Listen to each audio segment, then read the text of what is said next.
రైతు భరోసాపై మరోసారి మాట మార్చారు సీఎం రేవంత్ రెడ్డి. జనవరి 26 నాడు రైతుల అకౌంట్లలో పెట్టుబడి సాయం జమ చేస్తానన్న సీఎం మాట తప్పాడు. రైతు భరోసాపై రేవంత్ రెండు మాటలు చెప్పడంపై రైతులు ఆగ్రహం వ్యక్తం చేస్తున్నారు. కొస్గి మండల్ చంద్రవంచ సభలో రైతు భరోసాపై సీఎం ద్వంద్వ ప్రకటన చేశారు. మార్చి 31 లోపు రైతు భరోసా వేస్తామని ప్రకటించి మరోసారి రేవంత్ అన్నదాతలను మోసం చేశారని విమర్శలు వ్యక్తమవుతున్నాయి.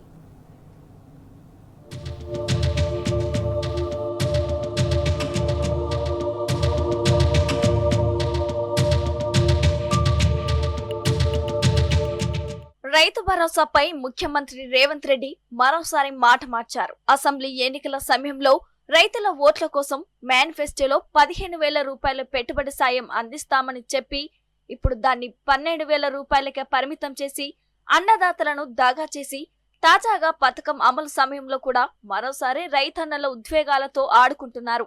తొలుత జనవరి 26న రాత్రి నుంచే ప్రతి రైతు ఖాతాల్లో రైతు భరోసా డబ్బులు జమ చేస్తామని నారాయణపేట జిల్లా కోస్గి మండలం చంద్రవంచ వేదిక మీద ప్రకటించిన ముఖ్యమంత్రి రేవంత్ రెడ్డి అదే వేదిక మీద కొద్దిసేపటికే నాలుక మడతేశారు.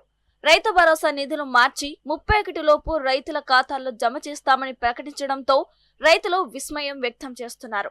సీఎం రేవంత్ రెడ్డి ఆదివారం చంద్రవంచలో 4 సంక్షేమ పథకాలను ప్రారంభించారు. 4 పథకాలను ప్రారంభించిన సీఎం రైతులను ఉద్దేశించి ప్రసంగించారు. ఏడాదికి ఎకరాకు 12,000 చొప్పున ఇస్తున్నామని ప్రకటించారు. ఆదివారం బ్యాంకులకు సెలవు కాబట్టి రైతు భరోసా డబ్బులు జమ కావన్నారు. అర్ధరాత్రి 12 దాటాకనే ప్రతి ఎకరాకు 6,000 చొప్పున ఖాతాల్లో నగదు టకీటకీమని పడేలా కార్యక్రమాన్ని తీసుకున్నామని ఆర్భాటంగా ప్రకటించారు. దాదాపుగా 70 లక్షల మంది రైతులకు కొడంగల్ శాసనసభ నియోజకవర్గం చంద్రవంచ నుంచి ఈ రోజు ఆ కార్యక్రమాన్ని ప్రారంభించుకున్నాం. ఈ రోజు జనవరి 26 బ్యాంకులకు హాలిడే ఉన్నది.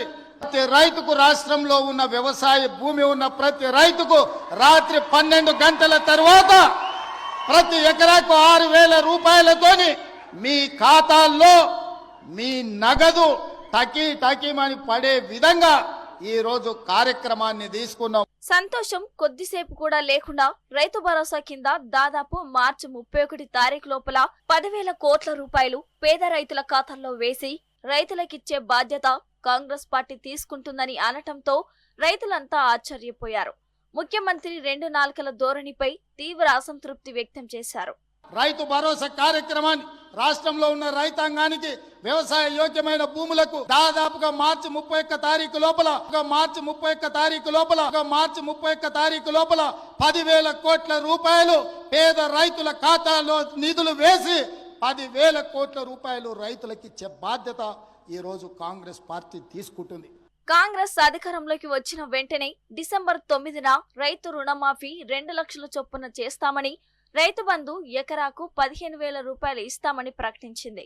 అధికారంలోకి వచ్చి 13 నెలలు గడిచినా పూర్తి స్థాయిలో రుణమాఫీ కాలేదని రైతులు ఆగ్రహం వ్యక్తం చేస్తున్నారు. కనీసం రైతు భరోసానైనా సక్రమంగా ఇస్తారేమో అని అన్నదాతలు ఎదురు చూశారు. సాకులు చెప్పి గత వానాకాలం పెట్టుబడి సాయాన్ని ఇవ్వకుండా ప్రభుత్వం మోసం చేసింది. ముందుగా 15,000 రూపాయలని చెప్పి ఇప్పుడు 12,000 రూపాయలు చేసిన రైతు భరోసాను చెప్పినట్టే 26న రాత్రి నుంచే ఖాతాల్లో వేస్తారనుకుంటే ఆ సంతోషం కొద్దిసేపు కూడా ఉండనీయకుండా మార్చి 31 వరకు ఇస్తామని చెప్పడంతో కాంగ్రెస్ ప్రభుత్వం మొదటి నుంచి తమను మోసం చేస్తూ వస్తుందని రైతులు మండిపడుతున్నారు.